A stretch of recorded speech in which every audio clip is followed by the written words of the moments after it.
শখের নারীকে ঘরে উঠালেই যেমন হয় না, তার যত্ন করা লাগে, তেমনি যত্ন করা লাগে শখের পুরুষকে। শখ করে একটা তাওয়া কিনেছি, এটার যত্ন করব না, তা কি হয়?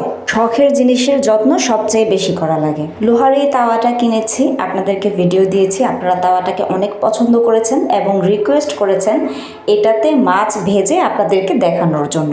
তাই আজকে এটাতে মাছ ভাজি করছি এবং ভিডিও করছি শুধুমাত্র আপনাদের জন্য।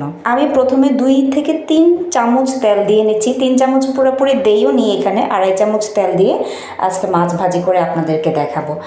আমার তো খাওয়ার মানুষ কম, আজকে এই কয়টা মাছই রান্না করছি অল্প পরিমাণে। যাদের ফ্যামিলি মেম্বারের সংখ্যা বেশি এবং মাছ বেশি করে ভাজি করতে হয়, তাদের জন্য তাওয়াটা একদম বেস্ট একটা চয়েস হবে। আয়রন কুকওয়্যার আমাদের স্বাস্থ্যের জন্য ভালো, এবং যাদের শরীরে আয়রনের ঘাটতি আছে, এই আয়রনটা যখন আমাদের শরীরে ইনটেক করে তখন সেই আয়রনের ঘাটতিটাও পূরণ করে। মাছটাকে উল্টিয়ে দেখাচ্ছি, দেখেন মাছ খুব সুন্দর করে ভাজা হয়েছে, কিন্তু একদমই কোথাও দাগ লেগে যায়নি। এই তাওয়াটা ভারী হলেও এর গুণ কিন্তু এটাই। চাইলে এইভাবে মাছ ভাজা শেষে মাছগুলো সাইডে রেখে দিতে পারেন, তেলগুলো অটোমেটিক্যালি মাঝখানে এসে জমে যাবে। এই পর্যায়ে চাইলে আপনি তেলটা ঢেলেও নিতে পারেন অথবা পেঁয়াজ দিয়ে তেলটাকে ভেজে তুলে নিতে পারেন। আমি আজকে আরও আপনাদের ছোলা বুট ভুনা করে দেখাবো। ছোলা বুট দিয়ে তার সাথে দিয়ে দিলাম মশলাসহ সব কিছু মিশিয়ে পানি। ছোট ছোট হাঁড়ি পাতিল দেখতে কিউট হলেও কিন্তু সবসময় কাজে লাগানো যায় না।